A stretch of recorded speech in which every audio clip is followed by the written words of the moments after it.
Kenapa CDI-nya itu cepat sekali mati? Mungkin permasalahan yang pertama ini ada, itu adalah solusinya. Terus yang kedua,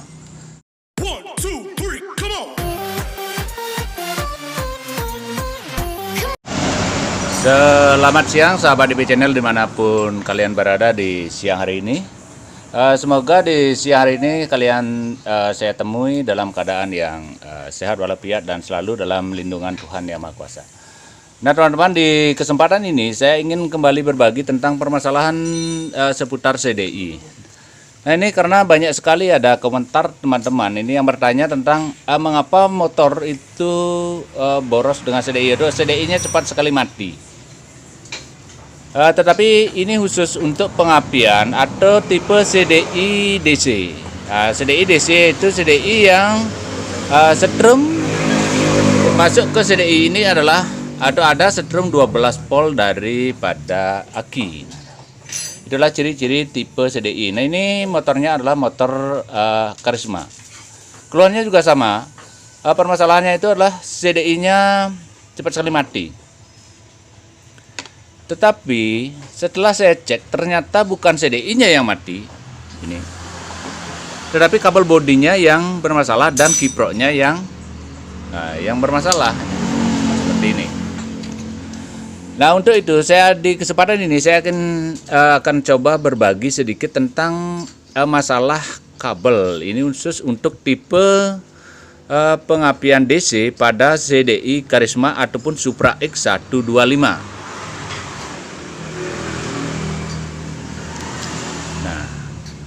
Jadi begini teman-teman, di motor ini di sini terdapat 6 buah kabel, dan kemana saja jalur-jalur kabel yang ada di motor ini. Nah seperti di motor ini saya kasih tahu langsung di warna kabel dan posisinya seperti ini. Kalau posisinya copnya seperti ini yang pertama itu yang warnanya hijau ini, itu adalah kabel massa atau kabel yang berhubungan dengan bodi motor ini, itu kabel negatif. Nah, sedangkan yang merah ini adalah kabel yang terhubung ke sini. Ini yang menuju ke sini, menuju ke bagian pengaturan skep. Nah ini terhubung langsung ke CDI. Di sini ada kabel warna merah dan kabel warna hitam. Pergerakan skep ini nanti akan mempengaruhi juga atau akan diatur atau akan ikut merubah sistem pengapian itu yang ada yang akan dikeluarkan oleh CDI. Nah itu seperti ini. Ini yang warnanya merah dan hitam. Sedangkan itu di bagian atas, yang di bagian baris 3 yang ada di bawah biru strip kuning, ini kabel pulser yang berada di spool. Kemudian ini yang warna merah strip hitam, ini adalah output dari kunci kontak, artinya kabel setrum 12 volt dari kunci kontak ini ya. Nih. Kemudian yang warnanya hitam strip kuning, ini adalah kabel output dari CDI yang menuju ke kuil. Nah, bagaimana cara kita mengecek apakah kondisinya ini sudah tepat atau tidak? Yang perlu teman-teman perhatikan, itu yang sering terjadi permasalahan adalah di sini. Ini. Kita lihat di bagian sini, yang kabel warna merah strip hitam ini. Ini nanti teman-teman cek pakai balon, apakah di sini ada setrum atau tidak? Atau balonnya bisa nyala atau tidak jika dicolokkan seperti ini? Jika nyala, artinya setrum yang dari atau yang menuju ke input yang menuju ke CDI itu sudah ada. Jika ini sudah ada, teman-teman perhatikan juga kabel massa ini. Kadang-kadang juga ini yang bermasalah. Ini kabel massa ini. Ini teman-teman juga bisa memakai apometer untuk mengeceknya. Apometer. Atau juga bisa memakai balon dengan catatan posisi satu titik itu berada di plus, dan yang kita colokin ini adalah ke posisi negatif. Jadi kalau balonnya hidup artinya negatifnya juga sudah nyambung. Kalau cuma menghidupkan motor, kabel yang dua ini pun tidak dipasang pun motornya pasti bisa hidup. Tetapi alangkah baiknya ini kita pasang. Nah, itu teman-teman. Jadi permasalahan CDI yang rusak itu belum tentu rusak. Itu kalau kabelnya ini belum kita cek, memang tidak ada api dari CDI. Tetapi kalau pemasangannya ini salah, itu juga akan menyebabkan CDI itu tidak akan berfungsi. Seperti motor ini permasalahannya adanya di bagian kiprok. Jadi kiproknya lah yang tidak menyalurkan setrum menuju aki. Jadi output kiprok yang menuju aki ini tidak ada. Ini. Sehingga aki motornya itu akan drop. Begitu akinya drop, motornya ini mati. Artinya setrum yang untuk yang diperlukan oleh CDI itu tidak ada. Begitu sebenarnya sistem kerja daripada sistem pengapian yang ada di motor Karisma ini. Nah, untuk di bagian sepul ini kembali saya ulas, teman-teman. Nah, ini sepul motor ini. Nah, untuk tipe Supra X 125 ataupun Karisma ini pernah saya kasih tahu juga bahwa keluarannya cuma satu. Itu adalah yang kabel yang berwarna. Ya di sini mana ya?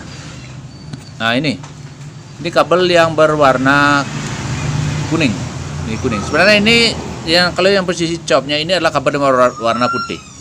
Ini putih. Ini adalah kabel output atau kabel keluaran daripada sepul atau setrum yang keluar dari sepul yang ini yang berwarna putih. Yang satu lagi ya ini adalah massa. Sedangkan untuk kabel yang posisi ini sebenarnya warnanya adalah biru strip kuning seperti yang saya bilang tadi. Tapi karena ini pemakaiannya sepul KW, makanya kabelnya ini tidak keruh-karuan warnanya. Tapi yang terpenting yang perlu teman-teman ketahui adalah ini.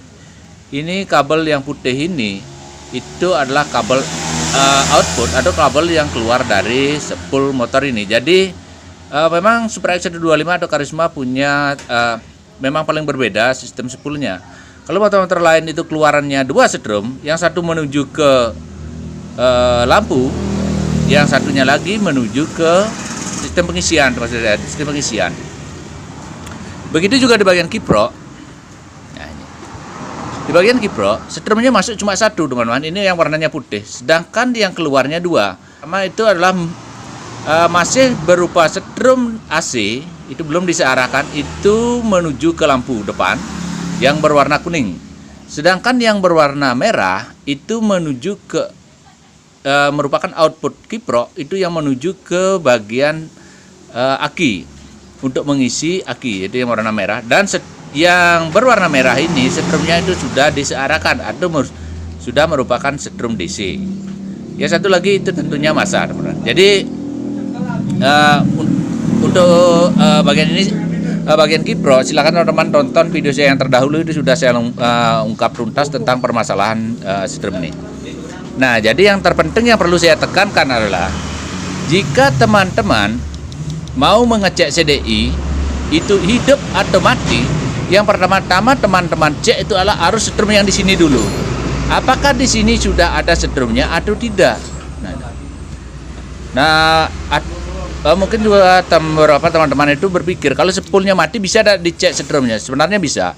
Sepulnya mati ataupun kiproknya bermasalah, CDI-nya ini akan masih tetap berfungsi jika aki motor teman-teman itu normal. Nah, itu untuk tipe pengapian DC. Nah, jadi buat teman-teman yang bertanya tentang bagaimana apa penyebab dan apa permasalahannya kenapa CDI-nya itu cepat sekali mati, mungkin permasalahan yang pertama ini itu adalah solusinya. Terus yang kedua, yang juga sering membingungkan itu adalah kondisi daripada kiproknya. Jika kiproknya itu keluaran setrumnya melebihi daripada batas yang diperlukan atau limit daripada CDI ini, akan juga membuat CDI-nya cepat mati. Itu apalagi motor teman-teman itu tidak memakai aki untuk tipe pengapian DC seperti di motor Supra X 125 ataupun di Karisma seperti motor ini. Nah, dan juga jika CDI-nya mendengung atau ada bunyi, nah ini juga ada teman-teman yang bertanya, apa kira-kira yang menyebabkan? Kalau terjadi mendengung, itu kemungkinan memang komponen CDI ada yang bermasalah, ataukah kabel bodi motor teman-teman itu ada yang konslet nih kabel-kabel bodi utama, terutama kabel bodi yang dari yang 12 volt ini. Ini biasanya ada yang konslet atau connect dengan massa, sehingga CDI-nya akan mendengung. Nah itu. Dan itu juga akan menyebabkan CDI motor teman-teman itu cepat sekali mati. Jadi untuk tipe pengapian DC itu perhatikan dulu bagian kabel bodi. Nah itu yang terus saya tekankan. Cek dulu kabelnya, apakah memang kabel bodinya ini bagus, ada kondisinya normal, ada sudah setrumnya itu memang sudah pas, atau pemasangannya sudah bagus, atau bagaimana, baru kita bisa menentukan apakah CDI motor ini mati ataupun tidak. Jadi cuma itu yang bisa saya bagi di siang hari ini. Semoga ini ada manfaatnya buat teman-teman semua. Jadi selamat siang dan selamat beristirahat.